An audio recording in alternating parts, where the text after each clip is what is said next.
Third time's a charm, as they say. Tonight's episode is brought to you by Innovative Judicial. It's a new one, but it's part of the world of innovative potential. And I'm your host, Jordache. What does the world of innovative potential look like? The world of innovative potential looks like the real world, but with a little caveat and explanation. The green zones are places that have a new instruction manual, basically, and the white zone is a protected area under innovative potential.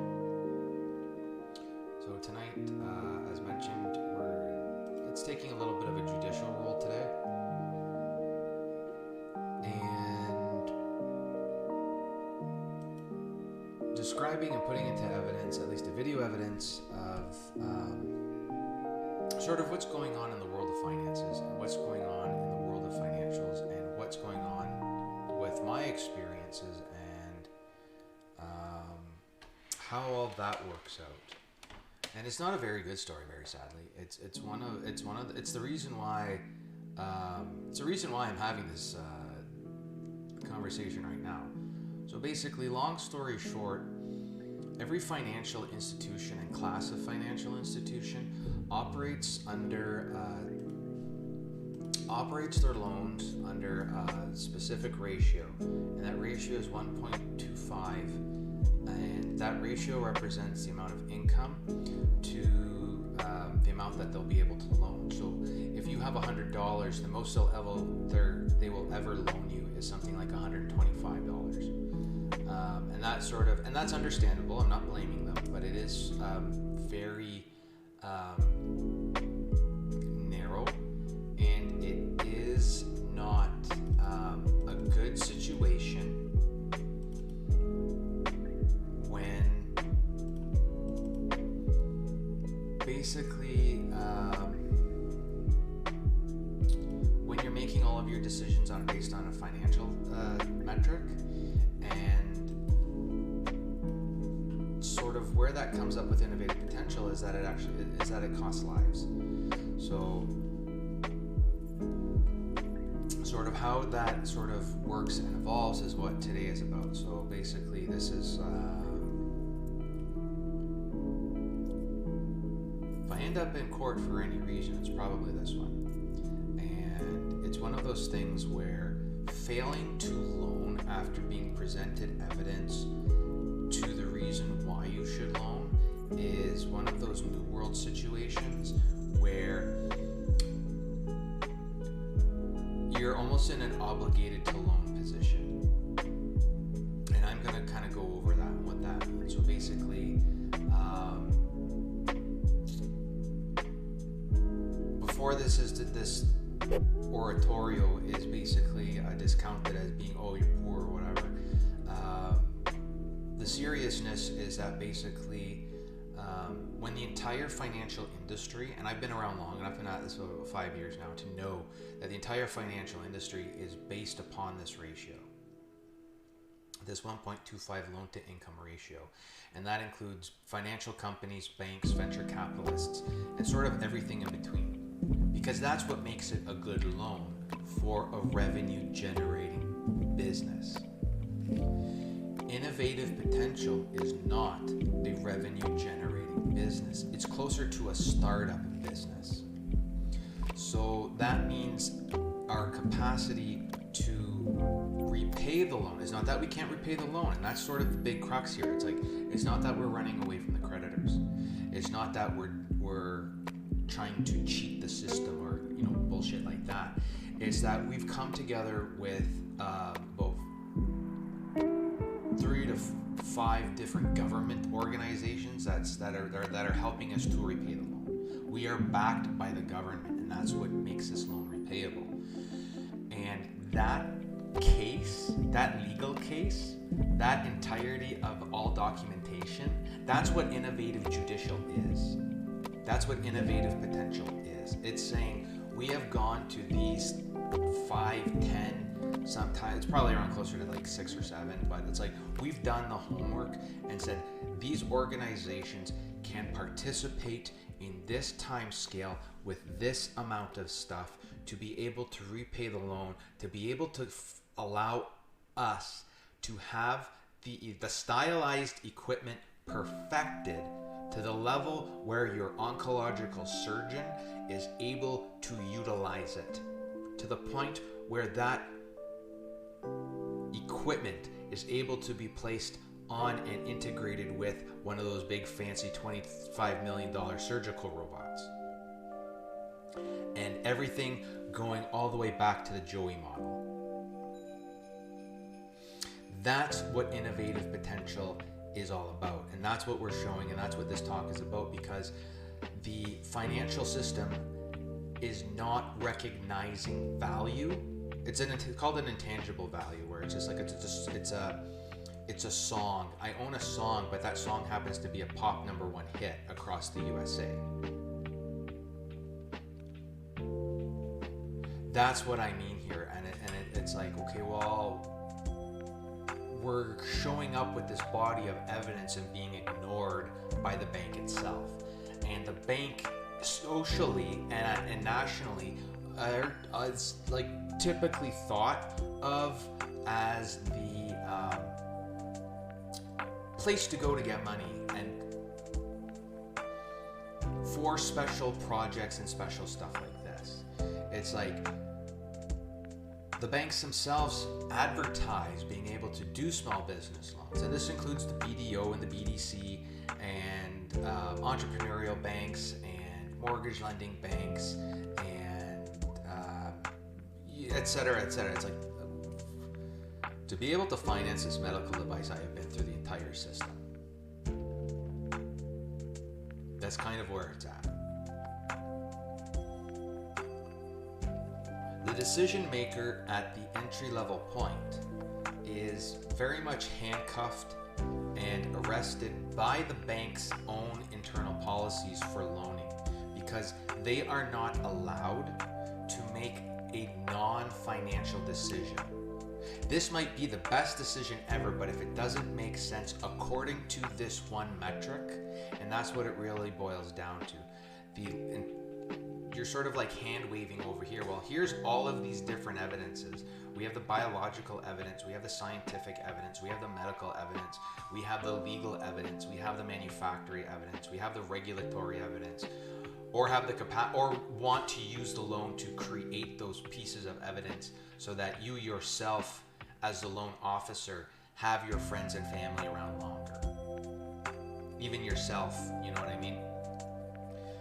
And that's what makes this sort of completely ludicrous and ridiculous situation, because even despite being provided all of that information up front, most of it's on our website, go check it out, theinnovativepotential.com. And I talk at length about this information, so it's not even, it's nothing surprising, it's nothing new, but it is more of, this is a very large economic problem that has been solved, and you as the financial institution are not participating. And when you're not participating, people are dying to the extent that they're dying within your own financial institution.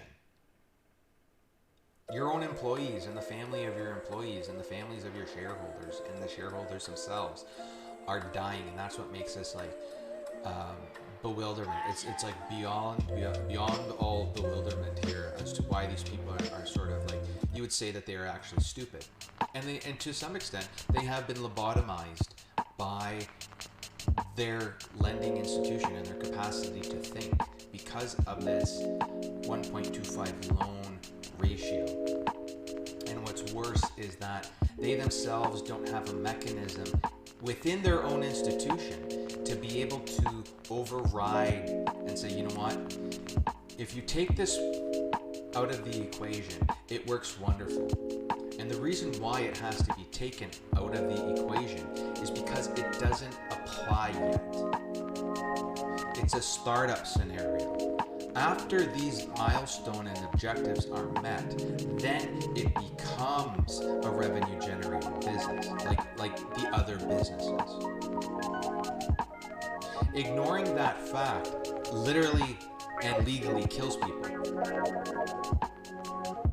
Because this is medical device.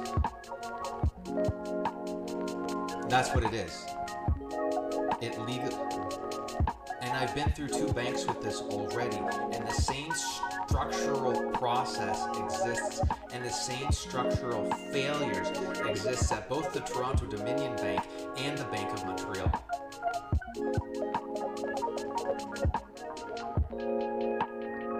It's the actual lending business model that is failing. It fails innovative potential. And when it fails innovative potential, it fails you. That's the real sort of crux here, because it's if you're unable to revenue at the point of the loan application, at the time of the loan application, if you're unable to revenue, the bank is unable to lend by definition. It doesn't matter how you're going to pay it back. If you don't have revenue, you are not doing this. And that's wrong, because the loan can be repaid through participation with other government programs. All of the government programs off of the wheel of asset creation that was used to get the patent in the first place are going to be used again to pay for the engineering, and used again for the in vitro stuff, and used again for the manufacturers. That's how supranational government works. If you complete this, we go to another thing, and it comes back and completes again.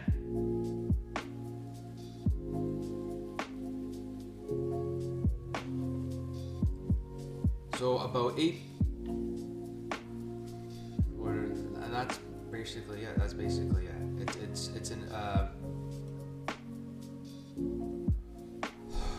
It's an out-of-date process in which the bank requests a disproportionate amount of difficult-to-obtain taxation and financial information in the form of government documents to satisfy a singular algorithmic computation absent any capacity to exercise rational, intelligent thought. And that's the frustrating part. There's no human override process in any of this. So you can argue, like literally argue, that the metric that you will, that preemptive striking the metric that you will use as incorrect and then providing you the correct solution doesn't stop you from using the incorrect solution and gloating like you know the correct solution. The fact of the matter is you as a bank have failed your shareholders by operating under this thing, and that's the end of the story here. It's like, here comes our stat list.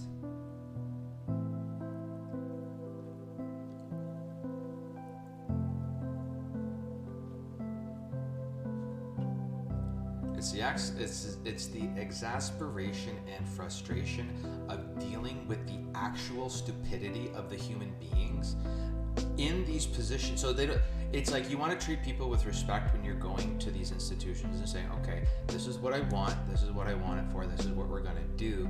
There is a huge caveat on this. Please respect the huge caveat. Then they disrespect the caveat and cause you to fail. It's like, well, I told you how to allow this to succeed, and you still caused it to fail, killing your own employees, killing your own co-workers, killing your own family members of your own co-workers. And I told you this up front. So it's like, there's no surprises here. You're doing it maliciously, again, to spite yourself.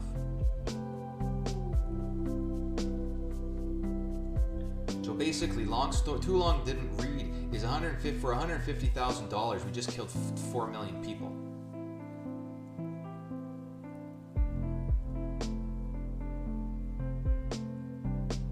It's like, fool me once, but now it's put into proof, and this is basically where we're at. So the Bank of Montreal is a Canadian bank with whom I have personally enjoyed nearly 30 years of service with. As a disclosure, they were the bank with whom I had my personal account with since childhood, and with whom I had my university schooling funded. They service the student line of credit, which brought the work, electrochemical generation of reactive species and their application as chemotherapeutics into existence. So we're not going into this blind. When the time came to begin to commercialize on that scientific discovery, the natural place to seek out small business startup assistance was the Bank of Montreal, as I'd been with them for 30 years. As I had been them with for nearly 23 years by that point, circa 2016, and to the extent that they were advertising those small business loan services. It should be noted off that the student line of credit that I had with them had been paid off in full by me before the business loan was requested in 2016. The balance outstanding after completing the Masters of Science program in 2013 was approximately $14,000. So at this point in time, we're in the best standing that you could possibly be in.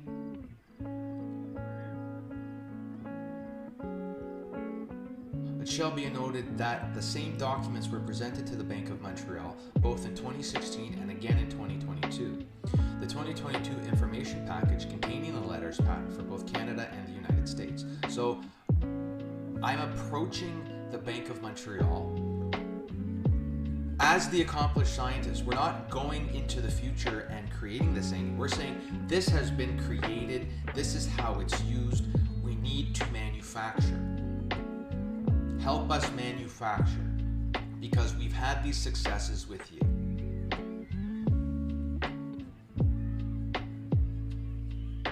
So basically, go to them with the thesis, with basically the laboratory instruction manual on how to make and use it, a second anonymously peer-reviewed journal article, and that one's electrochemical activation of chemotherapeutic prodrugs that mimic P450 catalyzed oxidation.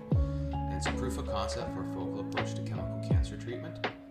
And then again with the business plan for the incorporated entity and innovative potential, detailing several financial assistance grant programs offered by the Canadian, federal, and provincial governments on how to repay the loan. So we go to them with the best game plan the nation has to offer, and they turn us down because of no revenue. Well, we don't have revenue. It's a startup.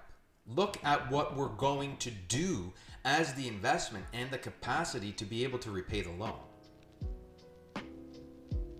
That's the first point of anger, of actual anger. It's not a disappointment because it's not a failure. This is now actual anger.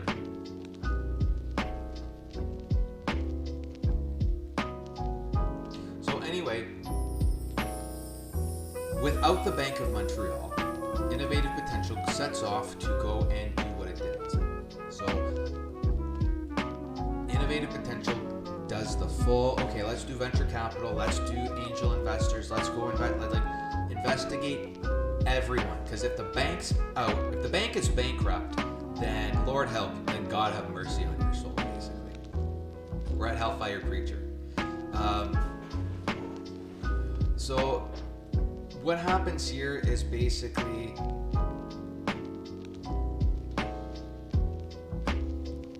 four years pass, and we're looking at the world from 2022 to 2016 to 2022, and we're looking for angel investors, we're looking for financial, we're looking for business partners, we're looking for non-monetary investors, we're looking for people who can do the work or who have already established who would directly benefit from having this work done. So that's people like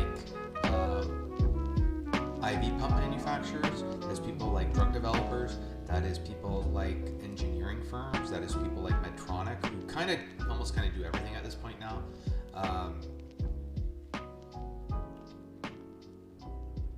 Plus building and drafting the legal documents to be able to secure the patents and everything else.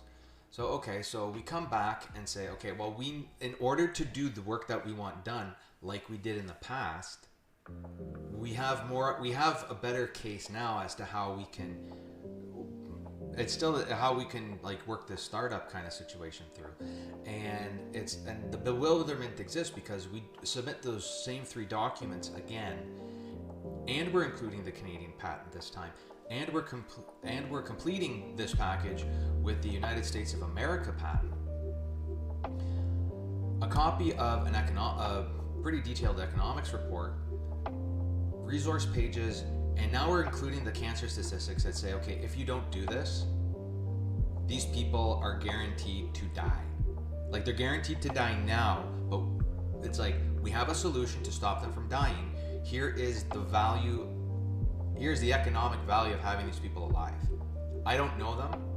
I stand to gain because this is what I'm offering, and at the same time, that's not even being taken seriously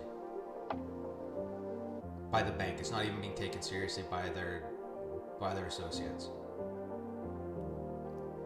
So what was initially requested was a $150,000 small business loan to cover the costs of the business startup, expedite grant writing, procure professional engineering services for product design and production, and all with a 50% government rebate through grant program participation. So it basically allows the industry that is here to support the manufacture of this medical device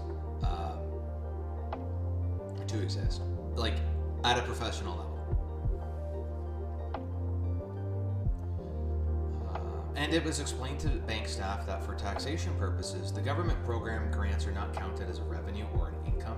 They're closer to a contractual-based contingency, like a contractual contingency-based financial gift. If you do this, we give you the money. It was made clear to all that this business would function as an appreciating asset during startup and not display revenues until much later, until basically now.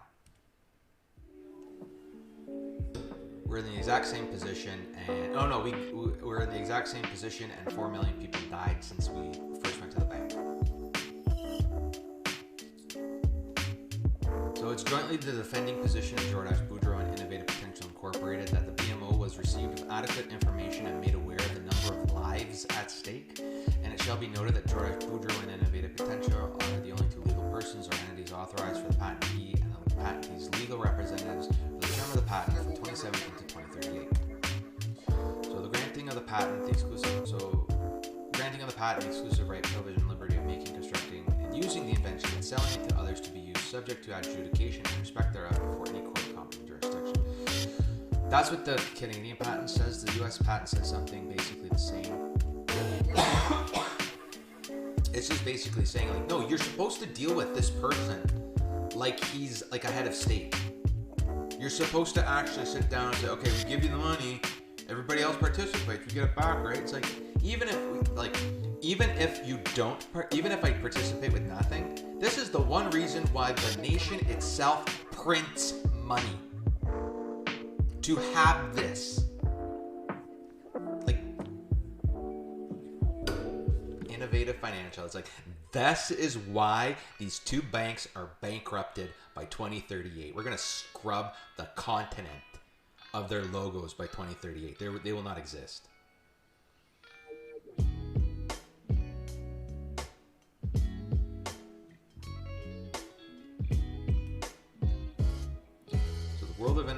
This is the world of innovative potential. So somewhere north of Mexico, 4 million people died because of Bank of Montreal's lending policies.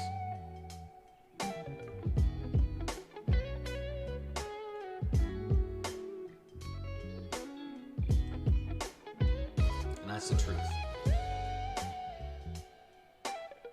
It's the entire financial industrial sector.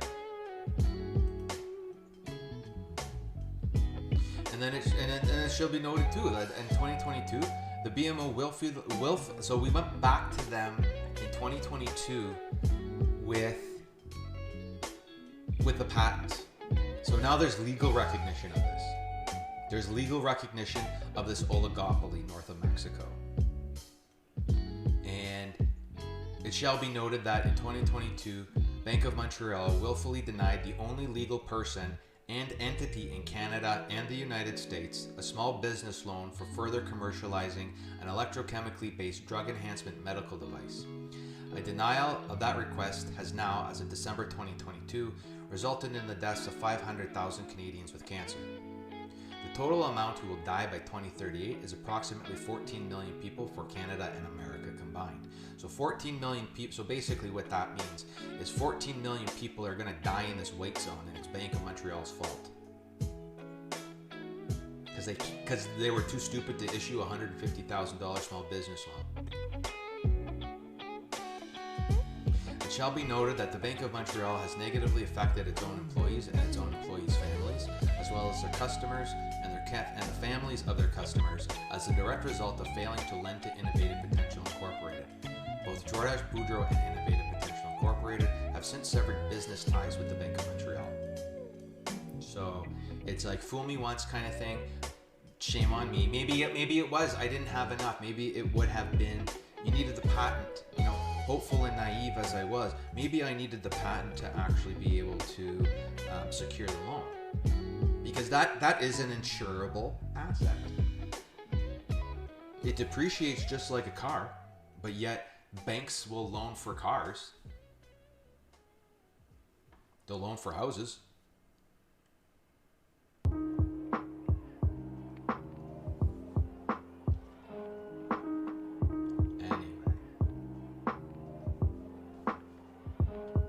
Anyway, it's also noted that in 2016 and 2022, Innovative Potential Incorporated, circa September 2022, was the legal owner of both the Canadian and American patents. The Canadian patent was since sold to the US, and both the companies that are owning these things are both owned by me.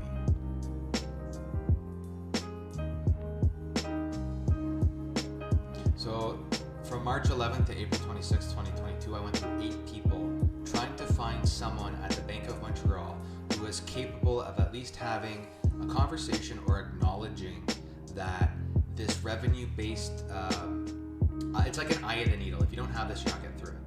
And it's like, well, then who else is lending? Because no other bank, because all the other banks and financial institutions are functioning under this metric. They're all beholden to this 1.25 loan number, and so are all of the other non-major banks. Everything is beholden to this 125 number. 1.25. So what that sort of means is that no matter how valuable something is, if you're not turning revenue over, you're getting nothing. I can literally actually have people like die in front of me, and no one will loan to like provide for that person. It's kind of what this is. It's like the banks are killing these people. That's what it is. That's the weird part. That's the frustrating part. That's the part that it's like, that's a part that's sort of like that you will have an ulcer in your, that I will send you to hell with. That's the ulcer in your side. I'm going to send you to hell with an ulcer in your side. That's like stupidity beyond stupid, because the banks and the institutions are still advertising their investment services. So give me your money, I'll stick it in a mutual fund, and then figure out a way how to make more money off of this mutual fund. Bizarrely enough, companies like mine are the mechanism by which your mutual funds generate new money revenues to be able to pay off the interest incurred on the other financial obligations.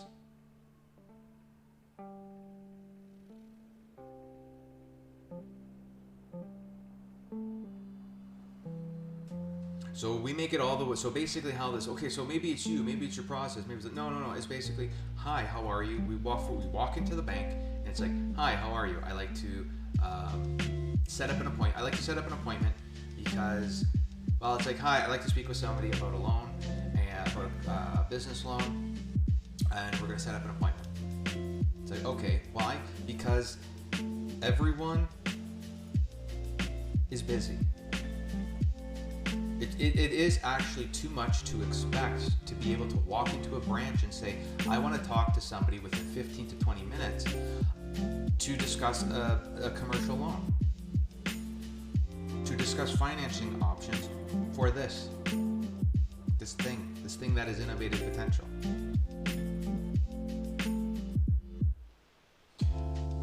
So start the clock, and it takes like 2 months just to be able to get to the point where you're completely ignored. And you are being ignored completely along this pathway. So we start at a personal banker or a financial services manager. They're kind of one and the same. But basically, it's okay. Well, here's where I'm at. Here's what we have. Here's what we want to do. Let's talk about like open the account and let's move on from this. Well, that then has to get, because this is a non-standard thing, it now has to be turned over to like a director or a loan, like a more formalized loan officer, somebody who's more senior. It's like, that's fine. I'm more than patient if progress is able to be made. And that's the real sword. And that's the real sword in the stone here. It's like, we pulled out the sword in the stone and we've been, we got some good results with it. We want to start manufacturing the sword. Fuck the stone. Nobody gives a shit about the stone. We want to manufacture the sword. We patented the sword. We want to manufacture it now. Use your brain. It's useful. We've proven that it's useful. Let's go further into this business together. That's basically what the approach is on this. And it's like, here's your information package that you helped, create. Let's create more information packages that now go to benefit everyone. You get your money back. We've proven that this model gives you your money back. That's how stupid they are. That's how stupid your bank is. It's a complete divestment in financials right now because they're actually useless. These people are useless. So basically what happens, we go from the financial services manager to some type of director, then we go to a branch manager, and we go to a second branch manager again, escalating every time because it's like no one can actually find the right person within the institution that is able to make the decision or is educated enough to say, yes, this is a good venture. I can see the light at the end of this tunnel. I've climbed the mountain high enough where I can see the lay of the land and I can see, everybody recouping and giving back. So anyway, that's the person you have to find. Nobody even knows that there's a needle in the haystack to begin with. That's the fucked up part. As a properly functioning business, you have to know that there is at least a needle in the haystack. But these people are idiots. These people have MBAs and went to university level stuff. They're idiots. So the next thing we do is we get elevated to a relationship manager, at which point they're at least asking for financial information. Okay, huzzah, we got to the point where it's like, okay, we're starting to get a little bit of progress. We provide to them the summaries of the information saying, okay, we've told you the story 3 times. This is what you're getting because there is no other financial information. It's like, other than the fact that if you want to see the records of if you want to see the itemized records of expenditures, that's fine, but they're not interested in that. They're not. They're stupidly looking for that 1.25 number that allows them to keep their job.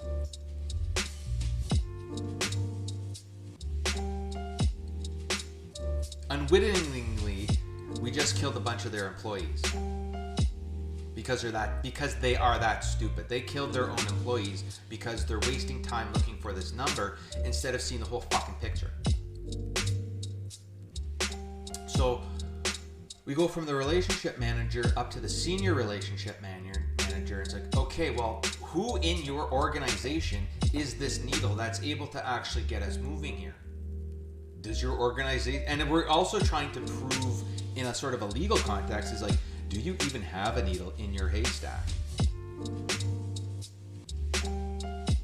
So we're up at a senior relationship manager, whatever the hell that means. It's kind of like a regional manager.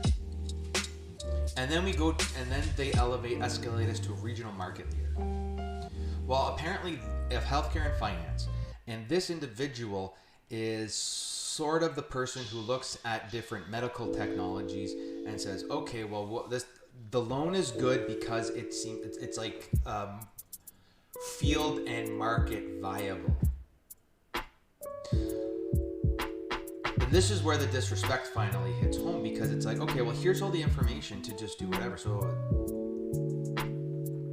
you're expecting them to at least look at some of the documentation. But again, the guy is just looking for this. Okay, well, where's your 1.25? It's like, we're a startup. It's like, we have everything else. We're a pre-revenue startup. We don't function in a revenue context. I'm telling you that. I'm showing you evidence that we're functioning in all the other contexts. You have to look at it through those contextual lenses instead of the revenue lens, because revenue itself is not finance. Like, the sum total of finances is not revenue. There are other incomes. There are other incomes, and this is what I'm explaining to them. There are other incomes. There's asset income. We're accruing assets, and we're building this thing out. So we're accruing assets. We're participating in grants. So there is income. There is something. But it's not a revenue of point of sale, because that's what the definition of revenue is. We want to see this thing being sold before we invest. It's like, well, nothing will ever be sold if you're waiting for that. You are not to dictate how I operate this business. You're not qualified to dictate how this business is run. At the legal, because now we have the patents issued, and that's basically it. You are legally unqualified to tell me how to run innovative potential, because you're not doing the reading of that which we are providing you with. And the people are dying, and these are the national statistics. So there's something like 2 million people diagnosed with this disease every year, and 500,000, about 700,000 of them are guaranteed to die that year. It might be. It's not the same year type of thing. It's like that's the 5-year survival limit. So if you get a diagnosis, you have a 2/3 chance of surviving, and that's the way that in the cancer industry is sort of painting that. But it's really just shitting on the fact that no, 1/3 of the people will die within 5 years. That's the actual industry. If you get a diagnosis today, you have a 1 in 3 chance of dying within 5 years. That's the part that the cancer societies aren't telling you. That's the part I'm telling you. It's like, no, we have a fucking brand new anti-cancer mechanism with which to develop. And you're sitting there like I'm fucking retarded.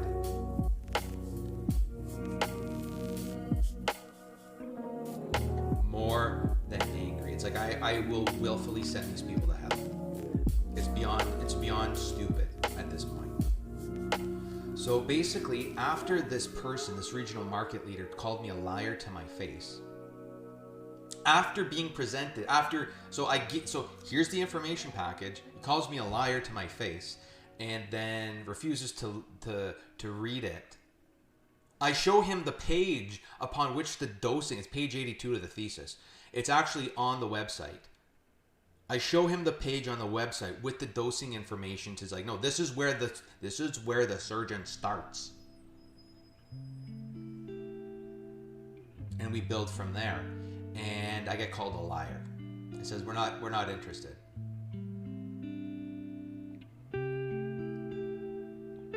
Like, my fucking brain explodes at that point. Just livid, more than fucking furious. It's like, okay. Well, at that point, I'm just sever everything because they're useless. They're fucking idiots. Just completely burn that entire industry to the ground.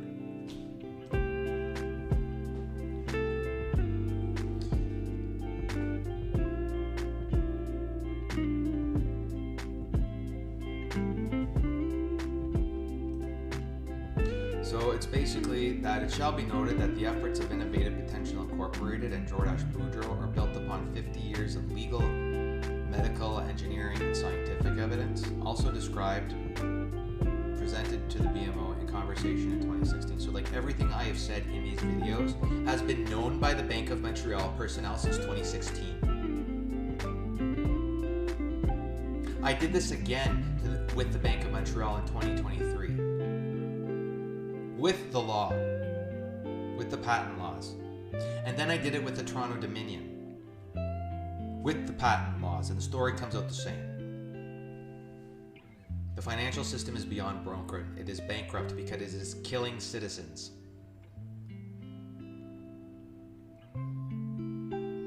So it shall be noted that in both 2016 and again in 2022, it was requested of the Bank of Montreal by Jordache Boudreau to speak with someone, a competent and qualified person, at the Bank of Montreal regarding lending for special term and special circumstances, as the patents are a fixed term depreciating asset purchased from the state itself. It's like, I'm not buying this from some other person. The government the fucking government that regulates your goddamn bank issued this law in my name. And so did the people next door. There's 370 million people tied into this patent in the world of the world of innovative potential has 370 million people directly under it.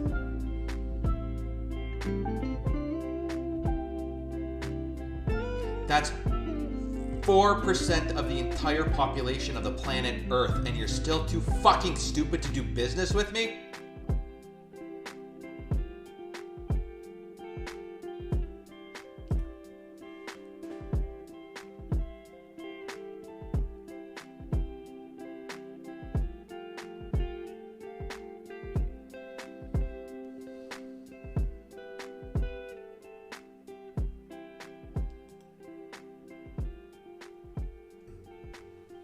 So Jordache Boudreau, representing Innovative Potential, was escalated from employee to employee as per request. However, with great incompetence and hesitancy on the part of BMO staff, sometimes taking 2 weeks to have his contact information passed on post-prompting. So I have to not only say, I want this person. It's now taking 2 weeks, and me going back to them saying, it's like, no, you are not taking this matter seriously enough.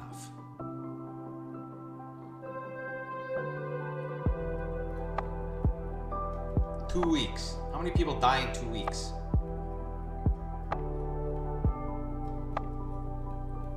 It's at 2,000 a day. 2 times 7 is 14. So 28,000 people are wiped off the face of the earth in this time that we have made one of their cancer drugs work 100% better with our drug enhancement device. We can't get the money to put the device in the hands of the doctor that can then use it on them. Because of the Bank of Montreal, because of the Toronto Dominion Bank, because of these two financial institutions, because of the RBC. I went to the RBC, and I went to the CIBC, and I went to the whatever the other one was. The RBC, the CIBC, the Toronto Dominion, the Bank of Montreal, Scotia. I also went to Scotia. So the big sort of 5 Canadian banks, they're all operated the same way. They're all fucking stupid.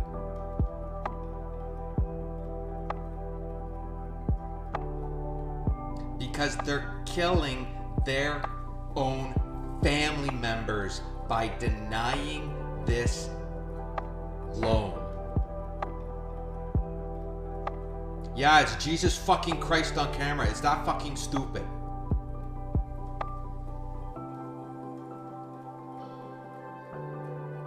Most of the individuals interacted with did not know how to service the basic request of being placed in front of a qualified BMO personnel, or were unable to conduct an electronic search of the Bank of Montreal roster for qualified Bank of Montreal personnel. It's like, I know you might not be this person, because I've kind of been through this once already. It's like, can you help me find this person? Because in theory, I know them to exist because I see that the Bank of Montreal is purchasing mutual fund type stuff and then selling it back to, because I get those fucking advertisements. How do you not know how to build a mutual fund, Bank of Montreal? If you're building a mutual fund, you know how to do this. This is what I'm asking for as your 30-year customer.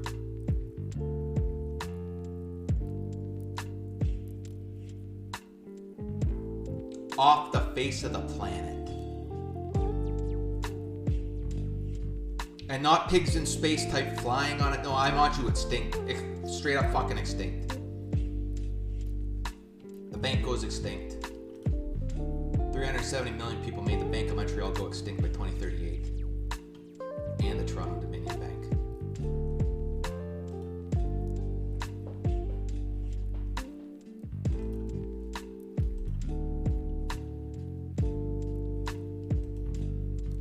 So it shall be noted that in 2022, no such competent or qualified person was found at the Bank of Montreal after nearly 1 month and the assistance of 8 people.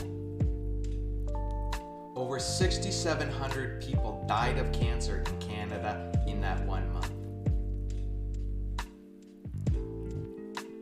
That's the low end of our spectrum. So you'll notice I use different cancer statistics to sort of do a different point. It's like in Canada, in the world of innovative, so going here, in the world of innovative potential, our actual numbers are, so our numbers are based off the American Cancer Society's publication for each year. So there's a 2022 and 2023. So we change those numbers as it goes. But it's basically 800,000 deaths per year due to cancer in the US and 85,000 deaths in Canada. So that the amount of time these idiots are wasting with me, it's documented in terms of loss of GDP. If you have to be so stupid or financial to document stuff in terms of money, yeah, we lost $1 trillion because 14 million people died.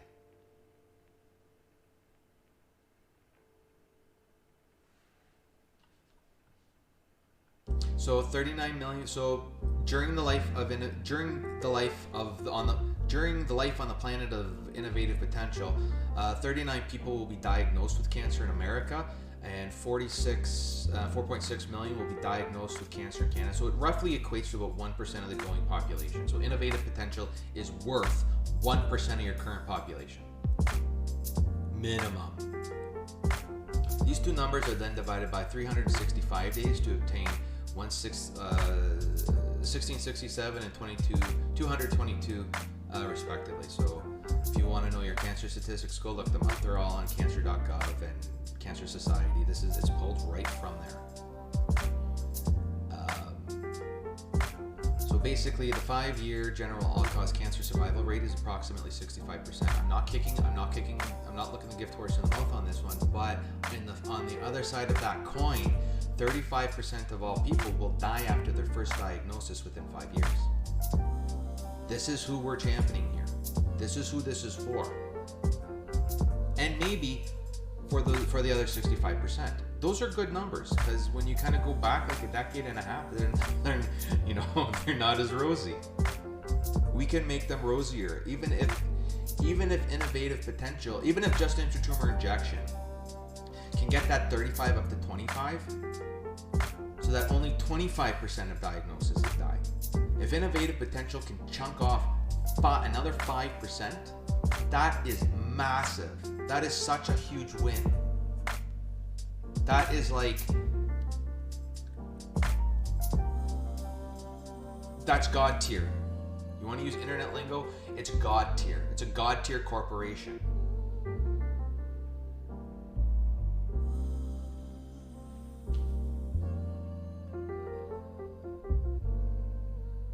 The estimated number of deaths due to cancer without electroactivated chemotherapy intervention across the 20-year lifetime of the Innovative Potential Incorporated patents is respectively 12,171,000 and 1,624,000 in the US and Canada, for a total of 13,759,400 people.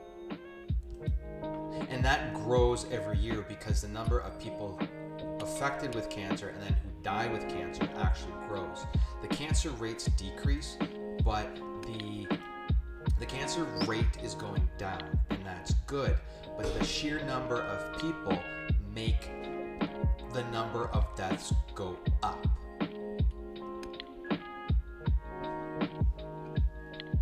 that's the part that is always obfuscated from the reality, where it's like, no, we have this many people. It's a hellfire push to get the healthcare system up to the point where it's able to satisfy all of these people.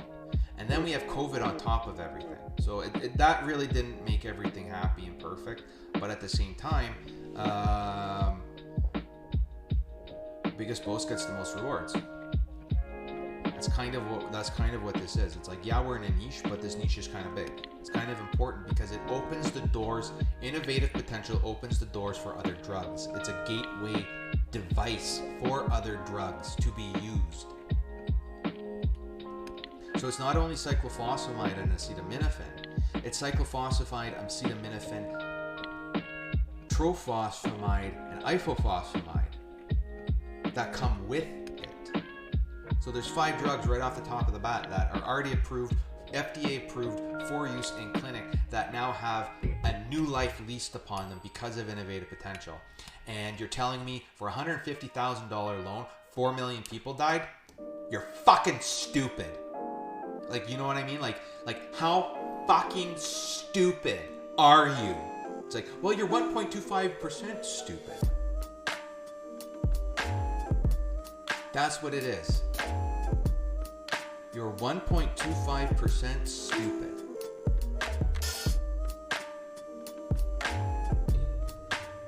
So you want to be pissed off? Remember how everybody was pissed off at the banks in 2018? It's like, yeah, now they're killing people because they're that stupid.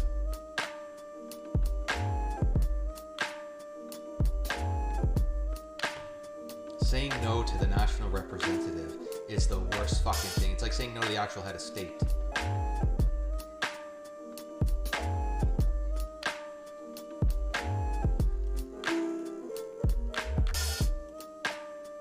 So anyway, shall be noted that copy requests for my T1 General and Innovative Potentials T2 Corporate Tax Return were requested by the BMO for 2019 to 2021 and 2022. But when BMO personnel were requested to further explain as to the information required of the documentation by Jordache Boudreau, no replies were given to Jordache Boudreau by Bank of Montreal staff.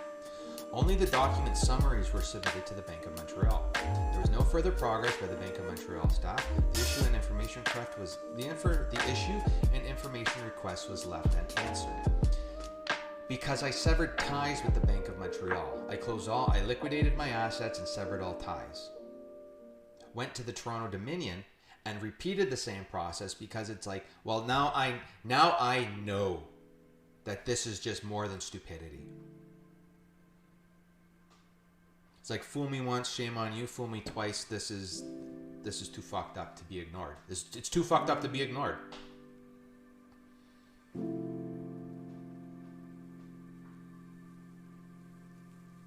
There is no oversight within the financial institutions.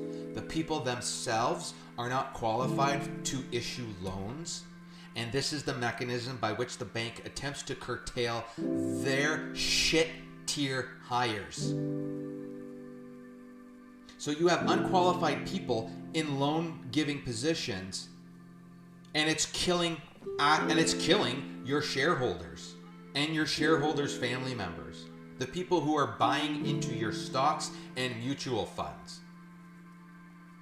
Do you know why this is important?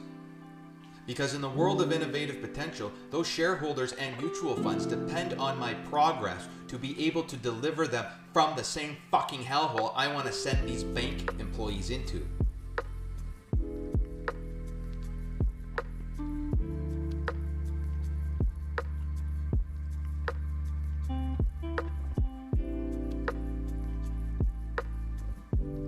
Over 10% of the Earth's land is patented.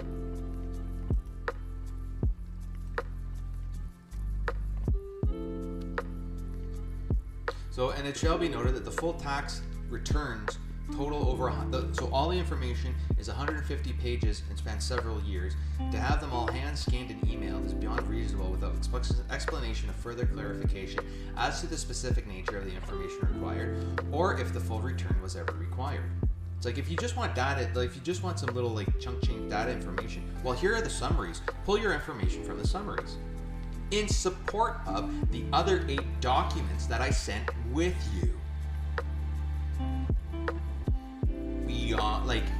Don't waste, I know you're wasting, I'm not wasting your time here because I'm trying to build something, but you're wasting my time by following this stupid process. We know it's a stupid process, but we're going to do it anyway, and we're going to jump through the hoops. And if you can't tell me why you need this information beyond the information I already gave you, you're just fucking stupid again.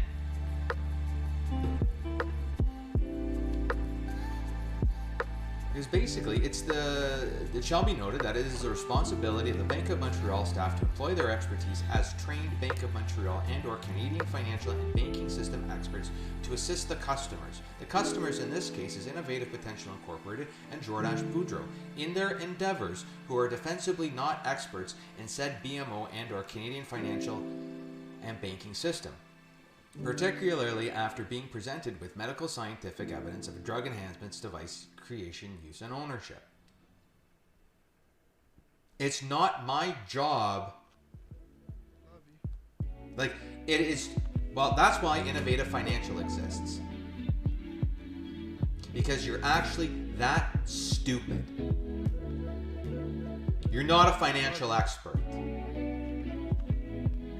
Because you are cruxing yourself on a 1.25 rate of return for a product that doesn't exist yet.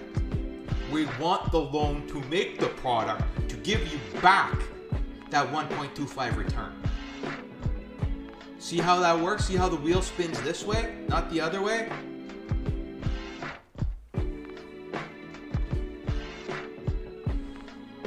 And they deserve the beratement. They truly do. Because it takes about a month of time. It takes an hour phone call to say, this is the situation. No anger, hey, you know what? Shake it all out, chill out. This is a new person. The little bit of frustration here is that everybody is new. So everybody gets treated in that same naive fashion of, I know you don't know anything. I'm here to explain the situation, to move forward with you in partnership of this great new discovery.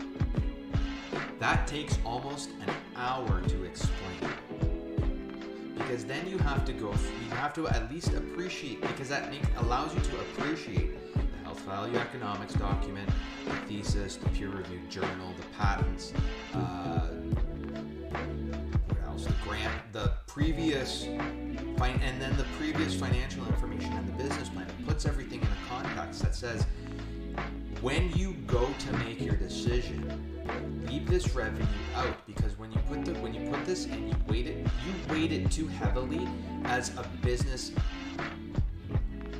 You weight it too heavily as a bank representative. And I'm telling you why you're weighting it too heavily. Because this is a startup. This is a startup situation that is going to do this. You see your revenue returns later on. It's a $600 device. How can it's a $600 device that enhances a drug that's used in a $25 billion market. It's a $250 billion market.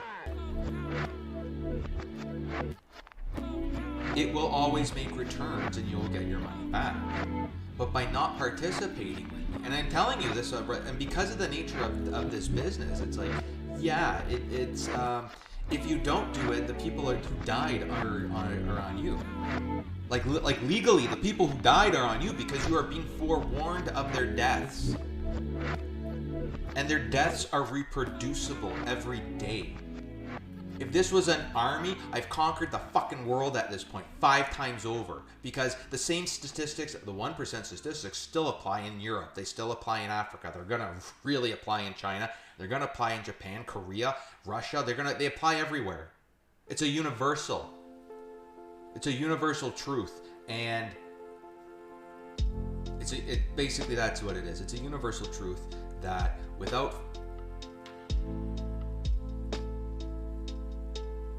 just basically doing what I'm telling you to do, you're going to fuck this up so fucking badly. I'm going to wipe your bank and employment records right off the face of the earth. There's going to be nothing.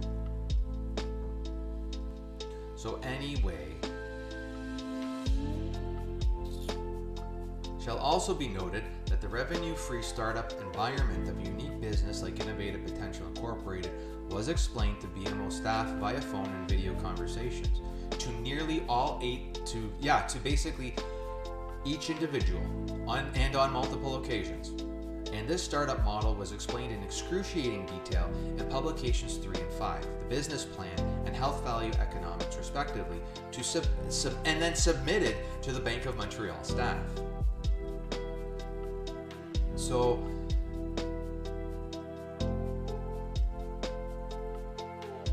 this really is something, you should be fucking scared that this level of incompetency, stupidity, and outright disappointment can exist in the world. Because your financial institution does 3 things. It stores your money in a hole in the ground. It provides you access to that money in the hole in the ground. And then it lends. Get out of the lending business 100% entirely.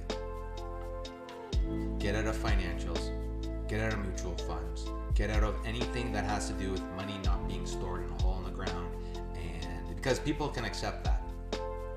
People can accept my money is in a hole in the ground.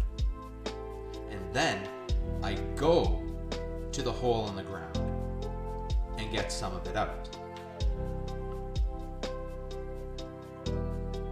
If you're lending, you lend for important stuff.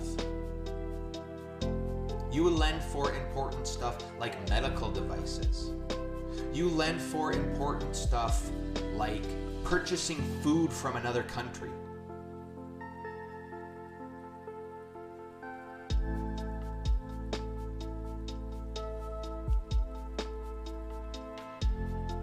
Even still, honestly, from this perspective, it's like, what sounds better? So we're gonna switch over. I'm gonna drop transmission here for a little second and go over to our marketing and advertising mindset.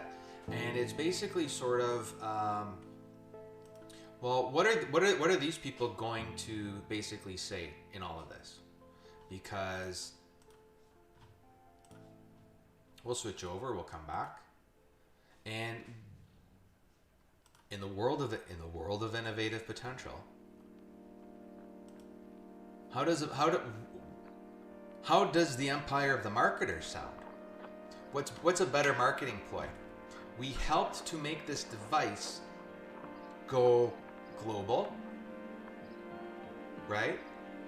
And all of these people had, their tumors shrunk, and all of these people were given treatments. And all of these people had, a lot of money was made. A lot of this stuff was just like, wow, first time ever. A whole bunch of new drugs were created because of this device. Or you turn around on the other hand and you have this guy bitching and complaining at you because you fucking killed 14 million people because you're that fucking stupid.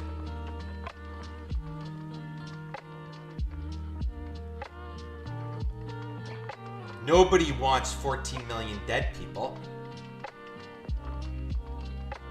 Because guess what? In your bank, your coworkers died.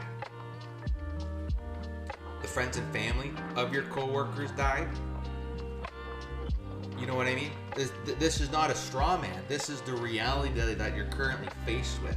We're showing you this is the solution to those deaths. Those people get to still be alive. They still get to be working. They still generate revenues and incomes.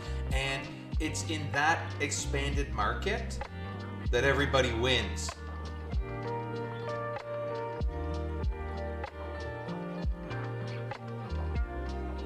Even the funeral industry doesn't want that many deaths. They learned that lesson hard way with COVID. It overwhelms them. They don't need it. They don't make additional profits off of that. They get one-time shot for everybody. You can't. Well, basically, you could have a service, a life. You could have a life service. That would be okay. You know what, funeral? You know what, funeral agency? You can start promoting life services and then a funeral service. So you can do it twice. So it's like one of those living eulogy type of things. It's like a retirement ceremony. It's still a party. It's still a type of party. As silver lining as that is, you can start in lieu of in respect of delaying 14 million deaths. I would wholeheartedly approach a large retirement party or something to that effect through use of a funeral home. We could have a retirement party at a funeral home. It's designed to have, a lot of people in it with food. So good. Double monetize your funeral home stuff. But again, they're book solid. But the point is, it's like nobody wants these deaths because, well, you don't get a son or a daughter, you don't get a wife, you don't get a husband, you don't get grandparents. These people are gone and missing from their lives. These people are gone and missing from the economy. If you have a 50-year-old die of cancer, you lose prime, strictly from the economic points. You're not getting that skill set replaced by the person underneath you. They're gone. You just lost. Based as a nation, you lost 50 years of investment because you can't cure this fucking disease. And here's the guy telling you how to cure the fucking disease, and you're ignoring him. The judge's child died of cancer. That's the straw man you use to win. This guy killed your... It's like, in the straw man world, it's like, you want to know how to win a court case? It's like, dear your honor, because they didn't give me the money I requested, your child died. Your child died from cancer because these dickbags at the Bank of Montreal didn't give me a $150,000 loan to build the device that would have gone into the surgeon's hands to cure your child of their cancer.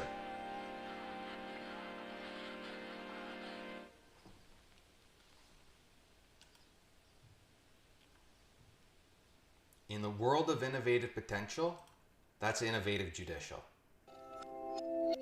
I don't want to be that straw man judge. I want to give innovative potential that $150,000 loan.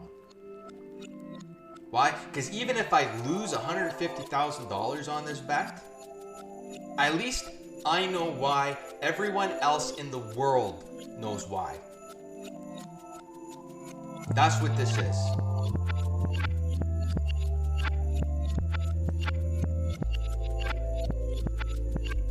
So the argument stands that Jordache Boudreau would have not had to use his personal line of credit with the Bank of Montreal, and that 500,000 people would still be alive in Canada had the Bank of Montreal personnel actually assisted and explained to Jordache Boudreau in exchanging the information required to issue the $150,000 small business loan to Innovative Potential Incorporated in 2016. By 2023, a clinical trial would have already been completed with commercial market-ready equipment and designs had Bank of Montreal been competent at their advertised business. See how this works? It shall be noted that 82,000 people die from cancer each year in Canada and 608,000 die from cancer each year in the United States. Shall also be noted that in total over 4 million people have died of cancer in Canada and the United States since 2016 as a direct and willful result of the Bank of Montreal's lending inaction. Ironically, more than the population of Montreal. It shall be noted that by the expiry of the patents in 2038, nearly 14 million people will be dead from cancer as a direct result of the Bank of Montreal not lending $150,000 Canadian to Innovative Potential Incorporated, an estimated GDP-based loss of $929 billion Canadian. And how did we come upon that number? I'm glad you asked. Basically, how that number works out is you take the deaths, so we take the deaths, and then we multiply that by the GDP. So for Canada, it's 46,000, and in the US, it's 65,000. And we convert that to a standard currency. In this case, it's Canadian. And then we multiply the GDP. So we take the number of people that die per day, bring it back up to the number of people. So we take the number of people who die per year, and then multiply that number by the number of years to get the total number of people who will die. So that's that's how we get the 14 million. So it's 9 million and it's 9.7 million and 1.3 million that are going to die by 38 in each respective country. Total over the number of years. Then we take that number and multiply it by the national GDP of each country. And then we add each of those numbers together. And that number, and when we add that number together, so it's 869 billion and 59 billion, 5960 billion, it's like 59.8 billion. So it's like 869 and 60 billion dollars is directly responsible for those people. If those people were alive, you would be $1 trillion richer in cash based on your GDP. Your GDP would probably increase more because those people will be able to, invent something, bring new products in. You never know how an entire you don't know how a third of the population of Manhattan will be able to increase GDP over that long amount of time with the internet now. So if everybody's working remotely from home and is able to access like information like PubMed and shit like that, do a little bit of scholarly research in association with their formalized educational training, they should be able to spit out a way more economic output than just $1 trillion. That's $1 trillion today. But right now, thanks to the Bank of Montreal, $1 trillion is slated to be flushed down the toilet because these people are dead. So everybody loses because of the Bank of Montreal.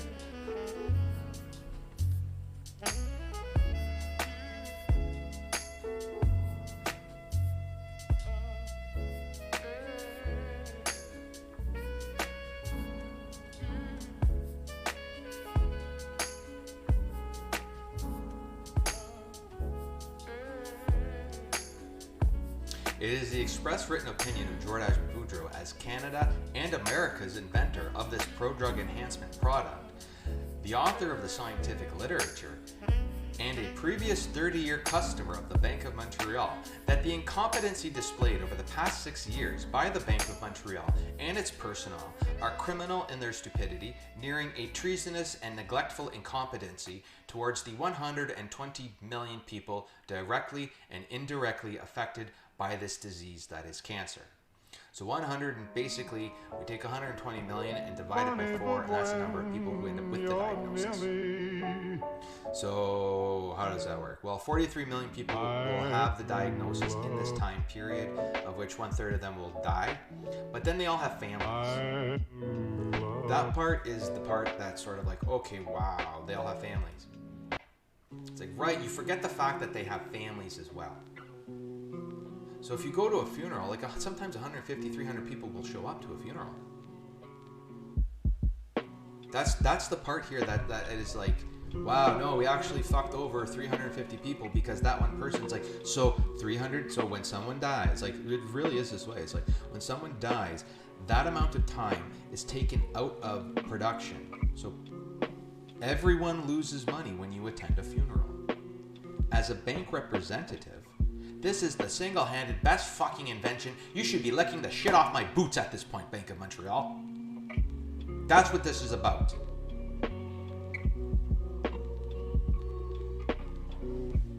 Because 150 people have to take at least 150, so it could be anywhere from 50 to 150 people, to have to take time out of their day, out of their week, out of their month, because it's a process. Grieving is a process. This one person's death affected this many people, and people do not work when they grieve. Only the funeral parlor works, and that is a very special service that they provide. I alter served. I worked in this industry since I was a child. It is one of those, like, yeah, you don't escape it. It's something to be celebrated, but at the same time, funerals can get expensive. At the same time, the quarry makers, so even the guy who cuts the headstones and carves out the headstones, it's like, yeah, it's kind of sad, but I get paid, so what do I care? What's in it for me? It's like, well, what is in it for you? Why aren't you building those statues? Why don't you build a marble bust of the guy that is alive? Why don't you go build marble busts of people? You probably have more people interested in a marble bust of themselves or their family members than they are of a gravestone. But still, you get to service the gravestones of all the people. So it's like you're still not losing. You're just not getting those ancillary products for the people who are alive. You can only have one gravestone. That's sort of the thing here. It's like you only die once. But if you're alive, everybody else wins when you're alive. That's the real, like, that's the hatred. That's the point. That's the point where the anger turns to hatred, because it's like, no. Pull this back. Let's let the smoke clear, kind of thing. And it's like, no, it's not smoke. At this point, it's like, you, as a financial institution, are not functioning financially because it's like, if I own stock in this company and this company is not investing in the only fucking legal person in the entire fucking country to make something he wants to make on behalf of, like, everyone, I'm pulling my money out of your bank. I'm divesting in you. You are not functioning in the way you are fucking over your shareholders because you're that fucking stupid. The Bank of Montreal is fucking over its shareholders because it is now costing them money. And so is the Toronto Dominion. Or TD, or whatever the hell it's called.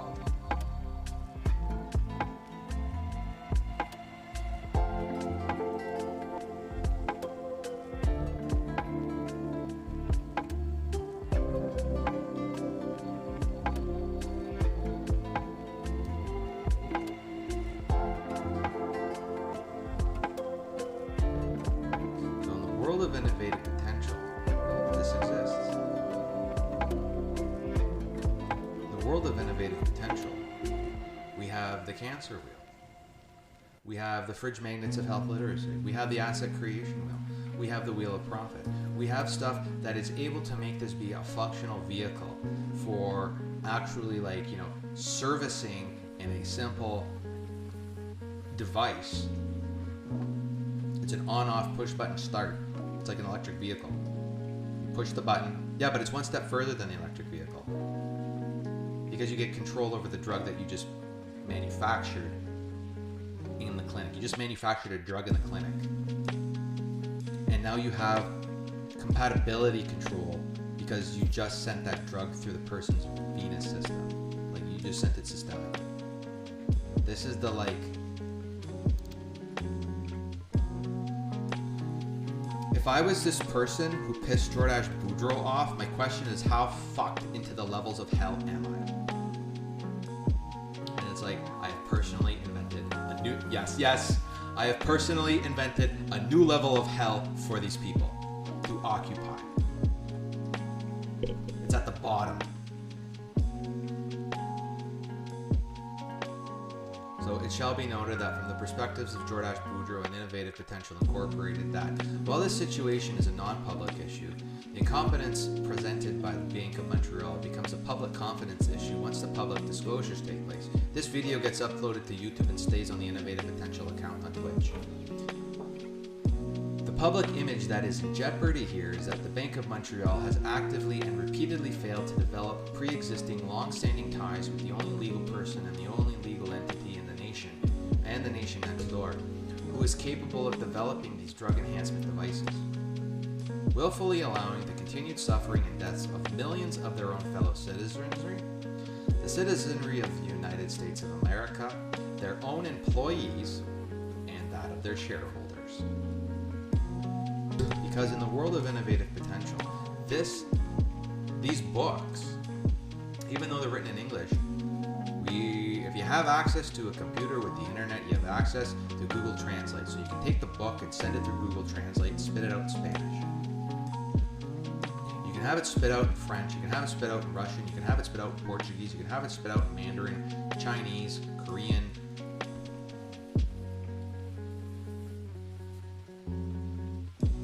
access to, like, you have it spit out in Latin.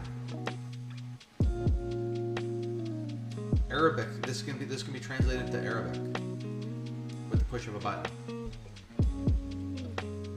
You know what I mean? Like, this is the world you now live.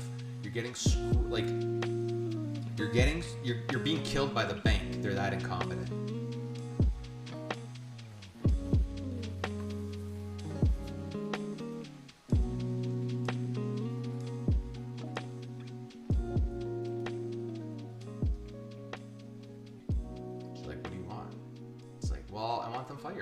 I want these people fired for not being able to, like, think. I want them fired for not being able to think. It's like, here's a policy. I'm gonna follow the policy as if I was an artificial intelligence, to the point where they themselves kill themselves and the coworkers and the people around them.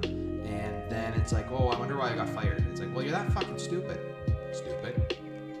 It's like the literal definition of stupidity, because you are not using the fucking thing between, like, you're not using your brain here. And this is like, holy fuck, like, how many times have I sworn?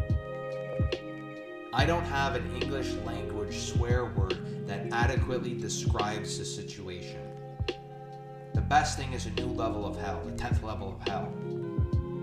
The 10th level of hell is innovative potential. I want to, like, what makes this right? What makes this fair? Firing those people makes this fair.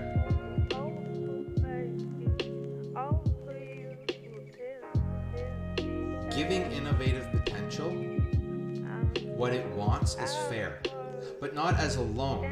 Because you fucked up so much, you're giving it as cash, as a donation.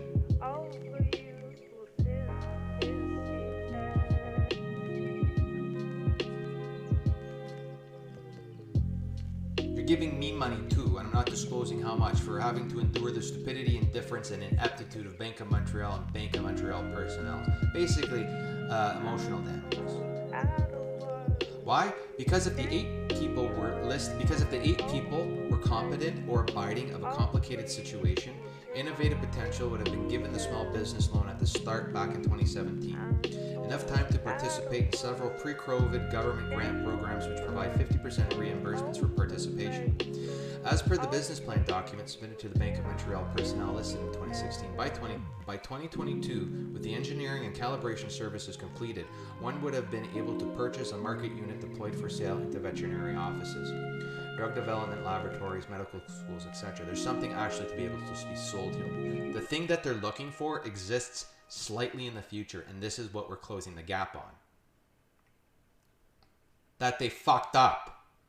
One would have been able to purchase a market unit deployed for sale, essentially ensuring that the repayment of the additional 50% of the original $150,000 of the loan was following a standard business practice, instead of having the BMO face a liability of killing 570,000 of their 507,000 of their fellow citizens by withholding commercialization funds for drug enhancement medical devices from legally the only person in the country in the United States of America.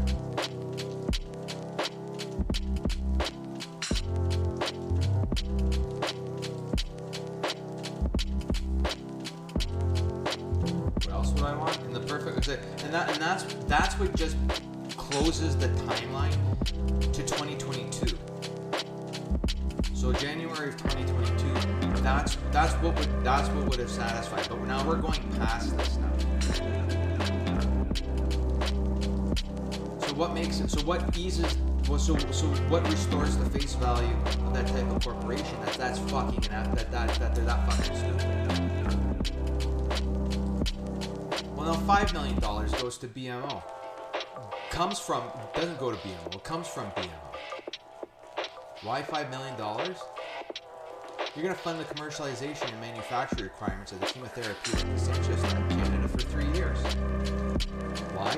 Because it affects that many people, that many customers. This video is poison for your business now.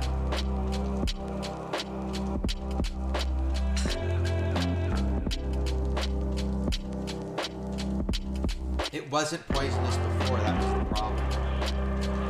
It was the one good thing that you actually did. You helped me go to school and you helped me to learn how to make this device out of all of the information in the world.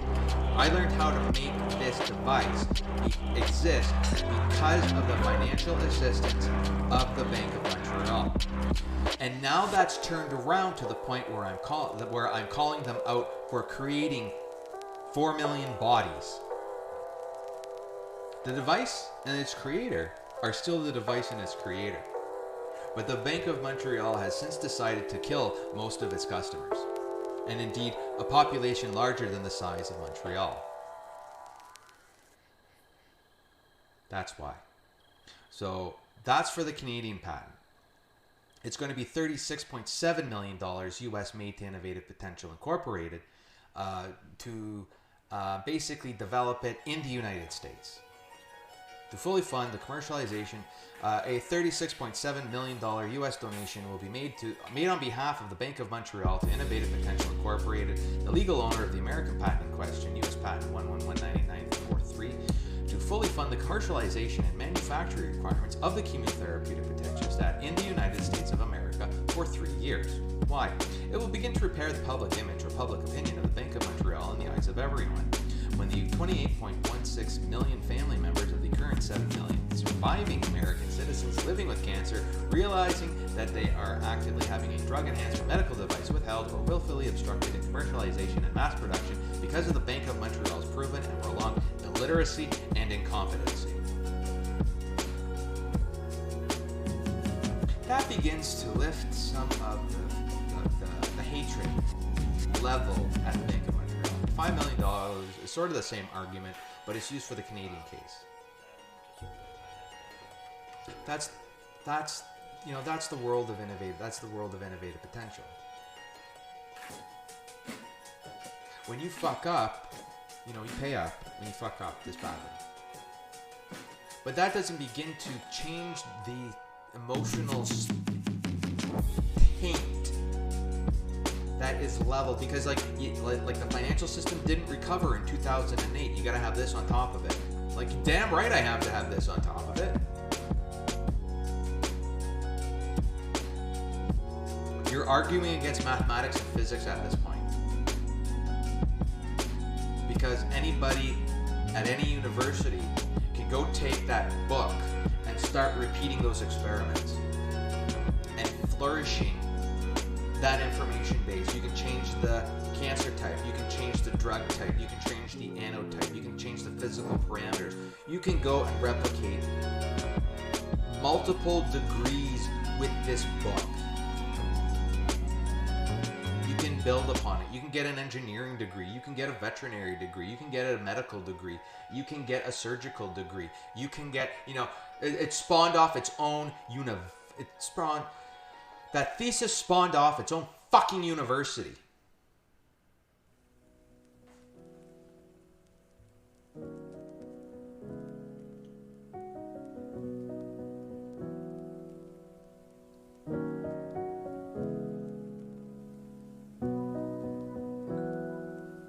What else would be good? An apology letter from each of those 8 people.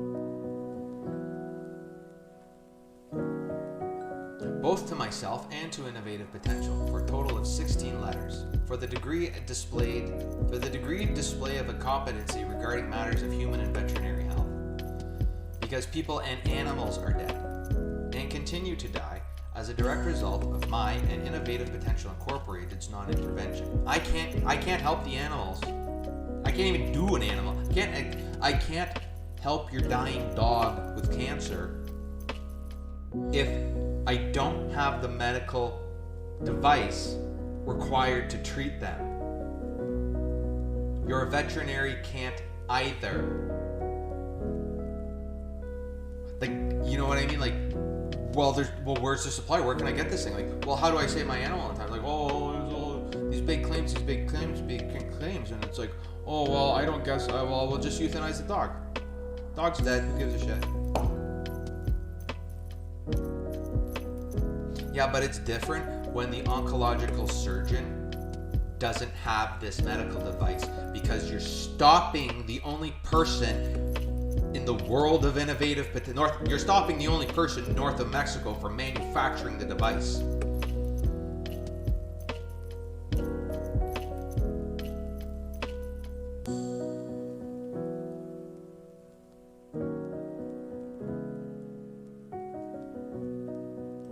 That's what this is. That's what this channel is about. It's like if I have a problem, you have a problem. And it's far worse than tit for tat.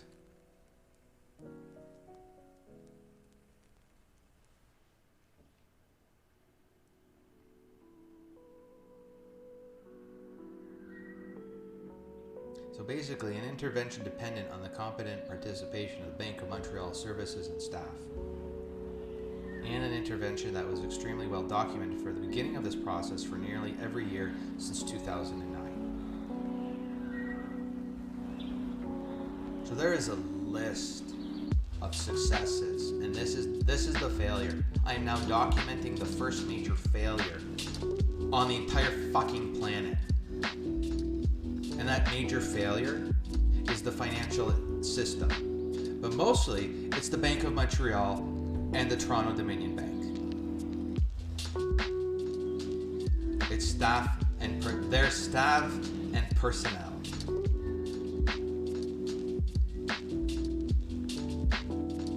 This isn't drugs, this isn't anything, this isn't a discreditment. This is you walk in and you do this, and this is the result. When this result occurs, you need this workaround to be able to satisfy the loan repayment schedule.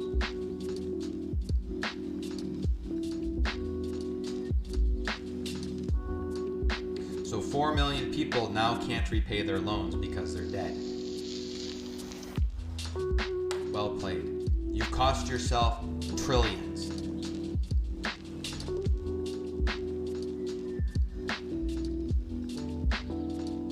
And basically, because I want them wiped off the face of the earth, a payment of $400 million for patent depreciation damages paid to Innovative Potential Incorporated. Why? Because the Bank of Montreal's inaction regarding this matter has led to a decrease in the enforceabilities of the laws themselves at a cost of $400 million to the issuing states. The full value of the reason for the patent's depreciation, okay, I forgot I read that one.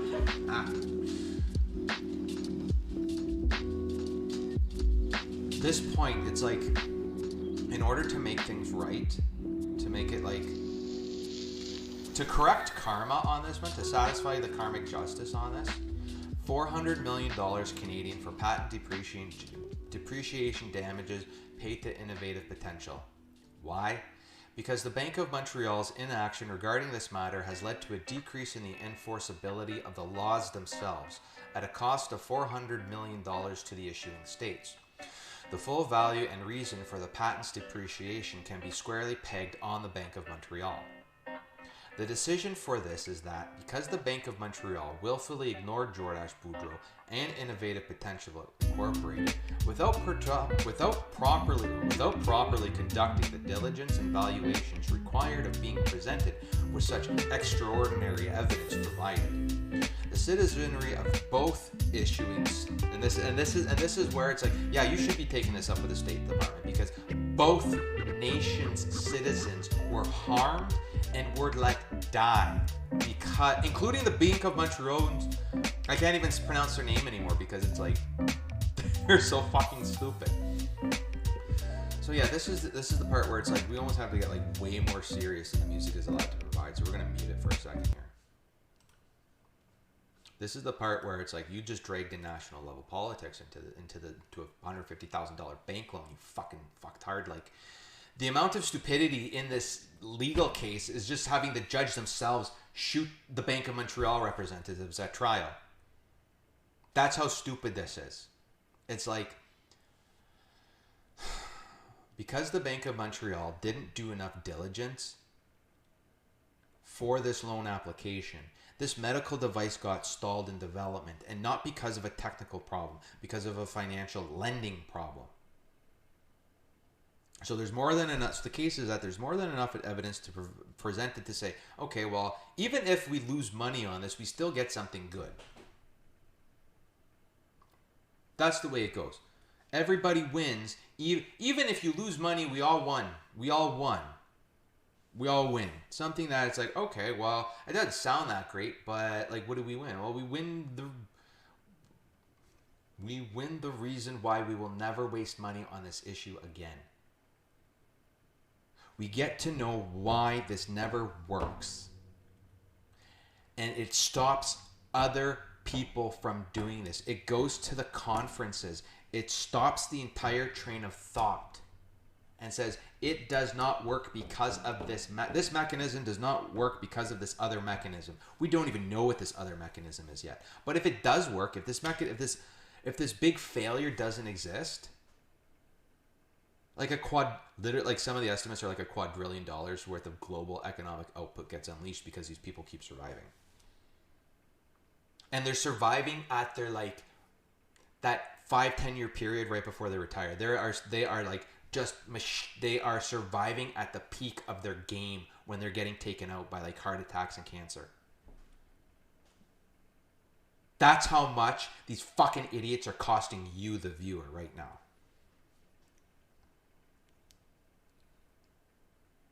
So basically, I have to read this one like seriously and slow. It's like, so a payment of $400 million for patent depreciation damages paid to the innovative potential. Because the Bank of Montreal's inaction regarding this matter has led to a decrease in the enforceability of the laws themselves at a cost of $400 million to the issuing states. The full value and reason for the patent's depreciation can be squarely pegged on the Bank of Montreal. The decision for this is that because Bank of Montreal willfully ignored Jordache, Boudreau, and Innovative Potential Incorporated without properly conducting the diligence and valuations required of being presented with such extraordinary evidence provided, the citizenry of the issuing states were harmed and were let die, including Bank of Montreal employees and their shareholders. This is considered as a devaluation of the issuing states themselves. Okay? So what this phrasing has it that the United States of America's laws were devalued because of a bank. And so were the Federation of Canada's laws devalued because of a bank.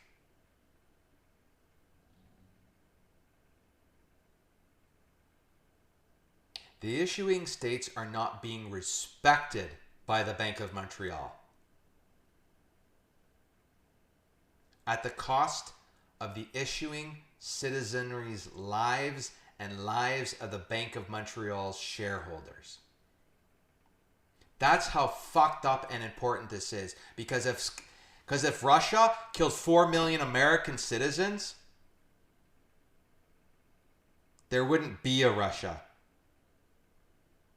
And vice versa. So, like, you know, keep it on board. But that's sort of like, no, you should be fucking, like, this thing should be dismantled and removed off the face of the earth. And so should their owners. Because your nation, either Canada or the United States, I have them both together because it's that systemic, is actually not being respected to the point where 4 million people were let die.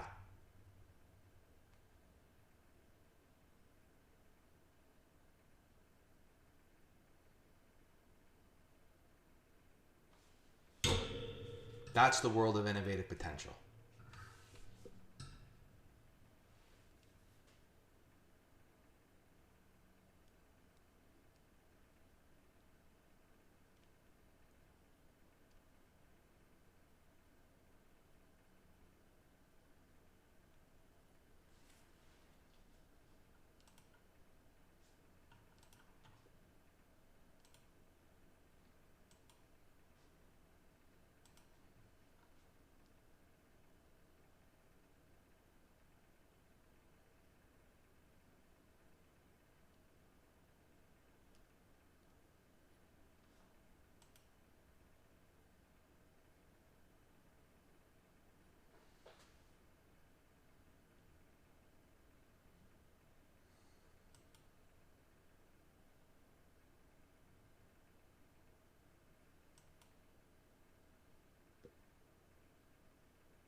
So we're gonna lighten the mood again. It is sort of like, turn back to the music. Turn the music back on, and it's like, yeah, it gets preachy. It gets really preachy. It gets to the point where it's just like, as this surfaces, it's a Tesla class corporation.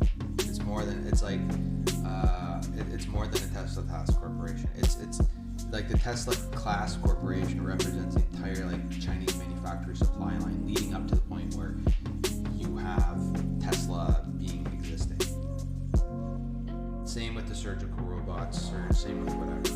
But it is one of those like, okay, well, if we only need graphite, we need a mine shaft to produce the graphite, or we need a small factory to produce the electrically conductive materials. We need some of the plastics to do this type of stuff, so we need oil. We need like 123 million barrels of oil added to the current global production to be able to satisfy this just for Canada and the United States.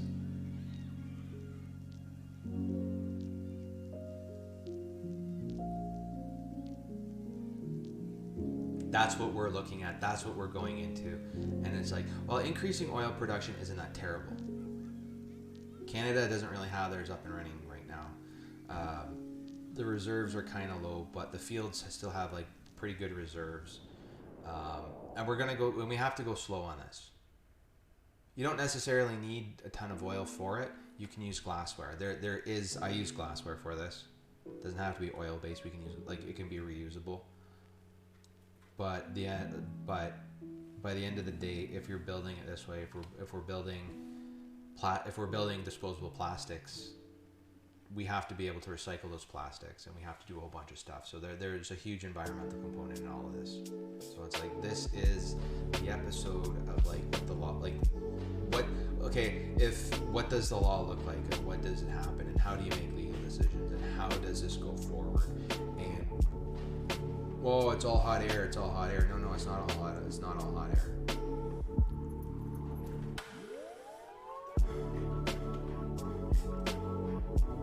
So that's sort of the backfill that we've had to fill over the last 15 years. We've had to backfill that much industrial output to be able to account for even being able to offer this type of intratumor injection surgery. In order to offer the drug enhancement surgery at least once in a person's lifetime, we have to be able to output an additional 23 million barrels of oil over a 15-year period. 14 million people will soak up 23 million barrels of oil for this surgery. That's just sort of like not even describing some of the other stuff. So it really becomes this like,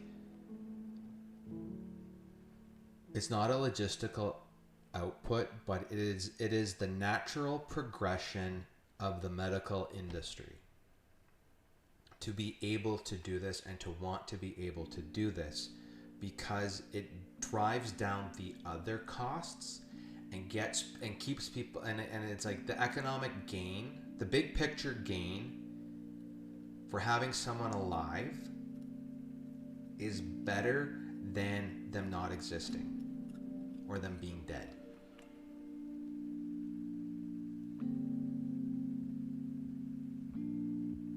Even if,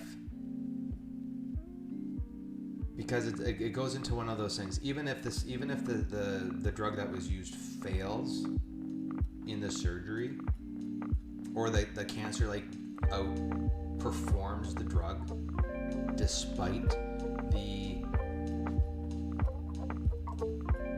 the intratumor injection,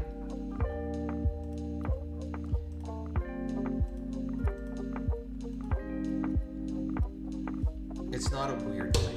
It actually kind of it's happening now with the intravenous drugs.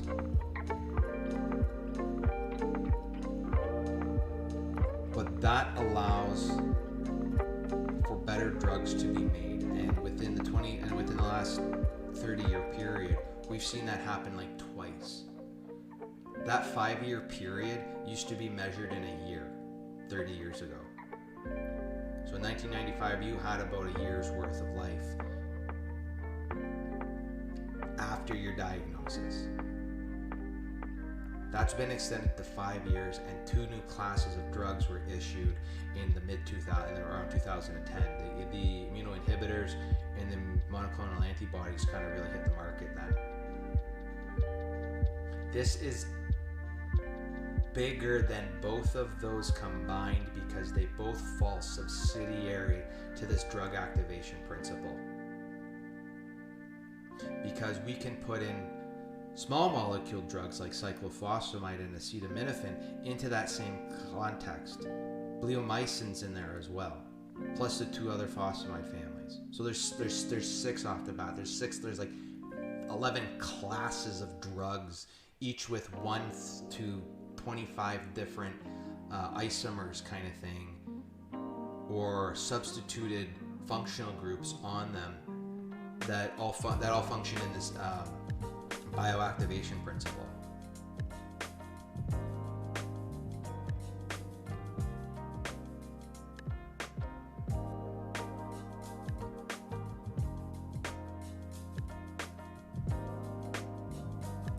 Those banks are not that valuable.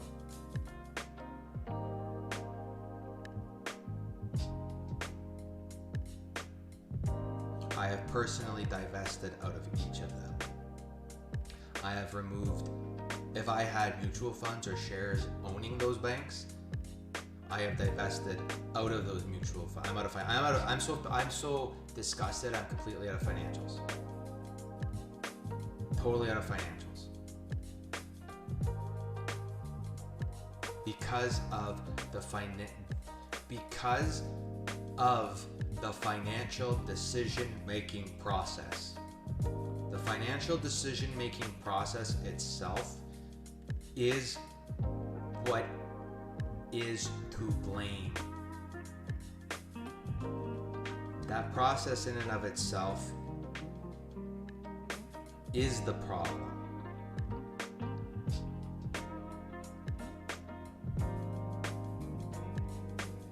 From the CEOs of those corporations, their family members are not immune to cancer.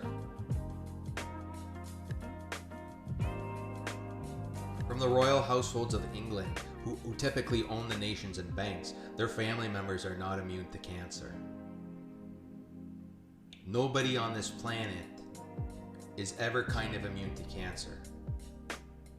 You might not get cancer, but it's sort of one of those things where it's just like, well, you kind of, if you just live long enough, you're guaranteed to get it one way or another. And if you do, it's something else. But for 1 in 4 people, almost 1 in 3 people, it's pretty significant.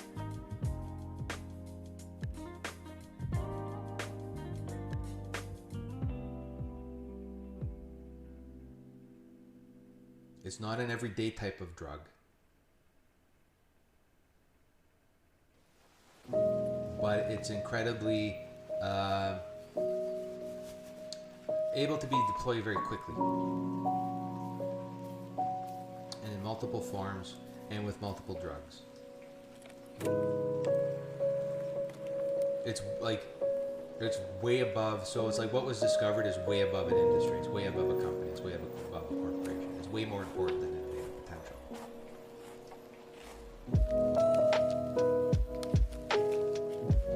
Monopoly expires, monopoly goes away. But the information that comes out of is way more valuable. Having these major type of lending policies corrected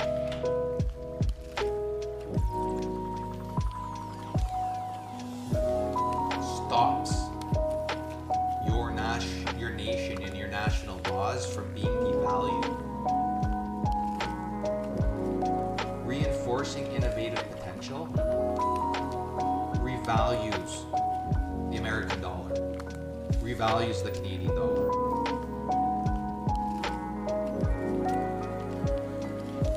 Because you don't have some piss-ass corporation bank or click or something stopping medical device development and deployment. They're financiers, they don't get to make that decision. Apparently, they don't even make decisions. They have a number decide for them. But a greater number has already decided for them.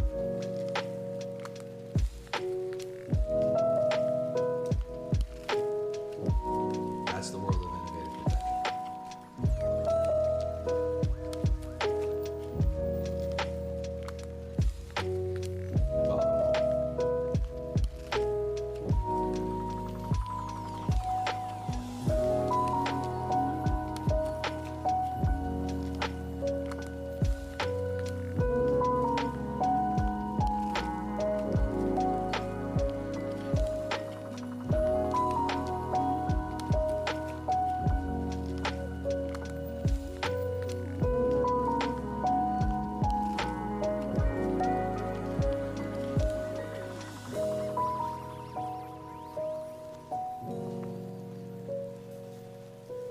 Benjamin.